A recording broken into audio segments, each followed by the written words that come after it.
নিজের সিনেমা নিয়ে খুব বেশি বলতে চাই না। এই সিনেমা এমন একটা গল্প, যতটুকু ফ্ল্যাশ করবো শিবলি ভাই, গল্প ফ্ল্যাশ হয়ে যাবে।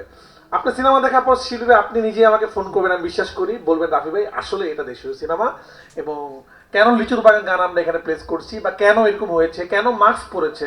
আরেকটা কথা আপনাদেরকে বলবো, আপনাদের মাধ্যমে অডিয়েন্সকে বলবো, বাংলা সিনেমাকে আমরা একটা জায়গায়, একসময় বাংলা সিনেমা আমরা শুনতাম সিনেপ্লেক্সে চলে না, সিনেপ্লেক্সে ইংলিশ সিনেমা চলে, বাংলা সিনেমা এখনকার অডিয়েন্স দেখে না, কমার্শিয়াল সিনেমা শুধুমাত্র একটা শ্রেণীর মানুষ দেখে, আপার ক্লাস দেখে না। আজকে আমরা এসকেএস এ টিকিট পাওয়া যায় না, সিনেপ্লেক্সে টিকিট পাওয়া যায় না, ঢাকার বাইরে ঢাকার ভিতরে সবাই বাংলা সিনেমা দেখছে।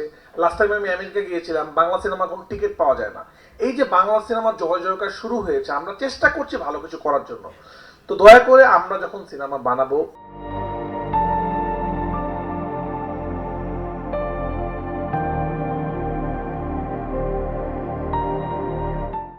আপনারা এটাকে সাপোর্ট করেন। আগেই আপনারা বলে দিয়েন না মার্কস পড়েছে কোন সিনেমাতে, এটা ওই সিনেমা থেকে মার্কস পড়া। পৃথিবীর বহু সিনেমাতে মার্কস পড়ে, এটা খুব স্বাভাবিক। পৃথিবীর সকল সাংবাদিক প্রেস কনফারেন্স যেরকম একরকম হয়, পৃথিবীর যত প্রেস কনফারেন্স হয় সব একই রকম হয়। এরকম পৃথিবীর নানান ধরনের সিনেমায় নানান ধরনের জিনিস ঘটে। তো বাংলা সিনেমাতে যারা ট্রাই করতেছে তাদেরকে সাপোর্ট করেন। হ্যাঁ, সিনেমা যদি কেউ ডিরেক্টলি অন্য কোনো সিনেমা থেকে না, সেটা নিয়ে কথা বলেন, কিন্তু একটা টিজার আসার পরে, টেইলার আসার পরেই, শুধু আমার সিনেমা নিয়ে না, যে কোনো কারোর সিনেমা নিয়ে অনেকে অহেতুক এই জিনিসটা করেন, এটা সিনেমার জন্য ক্ষতি। যারা চেষ্টা করছেন বাংলা সিনেমাকে এগিয়ে নেওয়ার জন্য তাদেরকে সাপোর্ট করেন। এখন কিন্তু বাংলা সিনেমা নিয়ে আমরা গর্ব করতে পারি। আমি যখন দেশের বাইরে যাই, পাইলট পর্যন্ত বলে যে আমি আপনার সিনেমাটা দেখেছি। আমি যখন রিক্সায় উঠি, সে বলে আমি আপনার সিনেমাটা দেখেছি। আপনাদের তুফান দেখেছি, তুফান টু কখন আসবে। এটা আমাদের জন্য গর্বের যে বাংলা সিনেমা নিয়ে আমরা প্রাউড ফিল করতে পারি। একটা সিনেমা একই সাথে ঢাকার বাইরের একটা গ্রামে হাউসফুল থাকে, একই সাথে স্টার সিনেপ্লেক্সে হাউসফুল থাকে।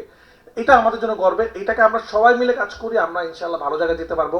অলরেডি এবার আমরা কান ফিল্ম ফেস্টিভ্যালে চলে গিয়েছি, কমার্শিয়াল সিনেমাতে চলে গিয়েছি। বাংলাদেশ যেভাবে এগিয়ে যাচ্ছে, আমার মনে হয় খুব তাড়াতাড়ি বাংলা সিনেমা অন্য জায়গায় চলে যাবে। তাণ্ডব সিনেমাটা আমার কাছে মনে হয় এই সময়ের সিনেমা। আসলে এই সময় যেটা রিপ্রেজেন্ট করে, আমি যখন আমার কো রাইটার আদনান আকিব খান, যিনি আমার সাথে তুফান করেছেন, যিনি আমার সাথে তাণ্ডব করছেন, আমরা যখন প্রথম আইডিয়াটা শেয়ার করছিলাম, আমরা নিজেরা এক্সাইটেড হয়ে যাচ্ছিলাম যে আচ্ছা এরকম গল্প, এটা আসলে সময়ের গল্প।